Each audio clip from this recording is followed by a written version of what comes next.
Šlapimo nelaikymas vyrams dažna, bet labai dažnai nutilima problema, kuri gali turėti daugelį aspektų, priežasčių ir formų. Štai keletas iš jų.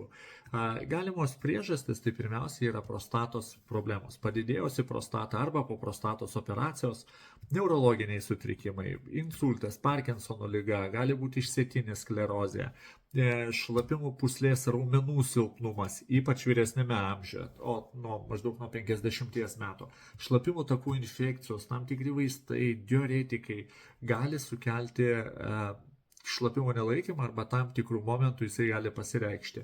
Be abejo, gali būti tai ir stresinis nelaikymas, kai šlapimas ištieska kosint tiesiog arba juokiantis ar keliant svorius.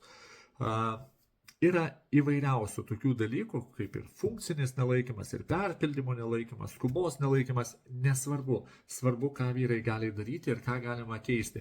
Vienas dalykas, kreiptis pas urologą, toliau Kegelio pratimai. Taip, tai, ką galima daryti namuose, tai iš tikrųjų kartais padeda. Bet svarbiausia yra gyvenimo būdų pokyčiais. Mažinti kofeino, būtinai alkoholio vartojimą, reguliuoti skysčių kiekį, kurį mes išgeriame, ar ne? Tai reikia žiūrėti, kada galima daryti. O taip pat gali tai sukelti tam tikri vaistai arba chirurginis gydymas, ar ne, priklausomai čia nuo diagnozės. Todėl vyrai geriau būtų pakeisti gyvenimo būdą, negu nešioti, manau, įklotus arba darytis tam tikras operacijas.